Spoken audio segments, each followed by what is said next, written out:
بسم اللہ الرحمن الرحیم۔ السلام علیکم۔ بادشاہ کو اس کے ایک خاص آدمی نے خبر دی کہ سلطنت میں پچھلے 2 سال سے ایسی کنواری عورتوں میں بہت اضافہ ہوا ہے جو کہ حاملہ ہوئی ہیں۔ سلطنت میں بدکاری عام ہو چکی ہے۔ بادشاہ کو یہ بات سن کر سر سے لے کر پاؤں تک پسینہ آ گیا اور وہ غش کھا کر گر پڑا۔ ہوش آنے پر آدمی نے بادشاہ سے پوچھا کہ آپ کو اچانک کیا ہوا؟ بادشاہ نے کہا کہ میں اس بدکاری کو روکنے کے لیے تو ہر سال 1000 جوڑے کا نکاح کرواتا ہوں، لیکن یہ پھر بھی عروج پر ہے، مگر اب میں ان لوگوں کو نہیں چھوڑوں گا جنہوں نے اس ملک میں بدکاری کو عام کیا ہے۔ بادشاہ نے اپنے سب سے قریبی وزیر کو یہ ذمہ داری سونپ دی کہ پتہ کرو کس جگہ پر یہ گناہ سب سے زیادہ ہو رہا ہے۔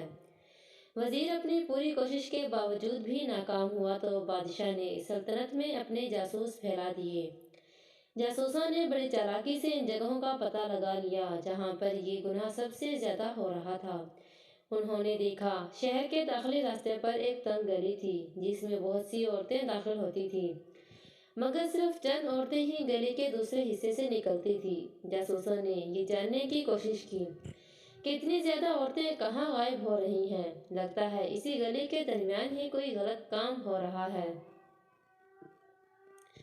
جب انہوں نے جا کر دیکھا تو ایک بہت بڑے کمرے میں زناکاری جاری تھی۔ وہاں اوباش لوگوں کا گروہ تھا جن کا سردار تکیے لگا کر بیٹھا ہوا تھا، سپاہی جو کہ جاسوس کی شکل میں تھے۔ انہوں نے فوراً سردار کو گرفتار کر لیا اور بادشاہ کے سامنے پیش کر دیا۔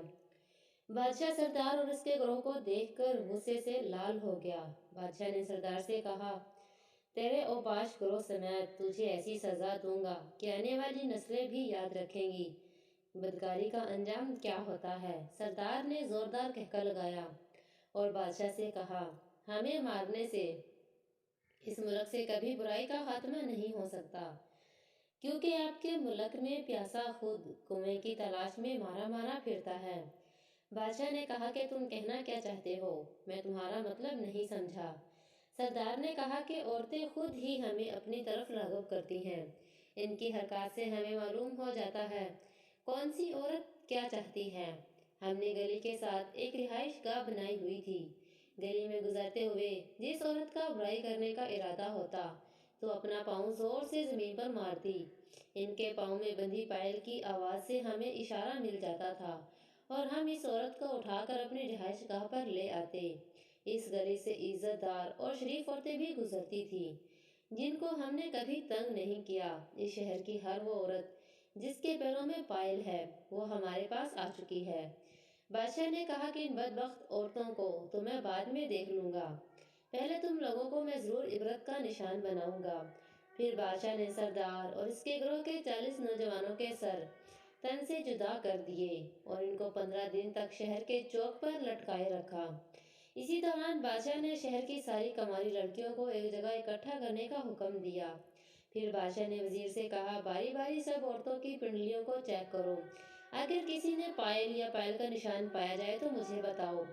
اس کے بعد بادشاہ نے تمام بدکار عورتوں کے پاؤں کاٹ دیے اور وہ ہمیشہ کے لیے معزول ہو گئی۔ اس واقعے کے بعد لوگوں میں خوف پیدا ہو گیا اور سلطنت میں اس گناہ کا بھی خاتمہ ہو گیا۔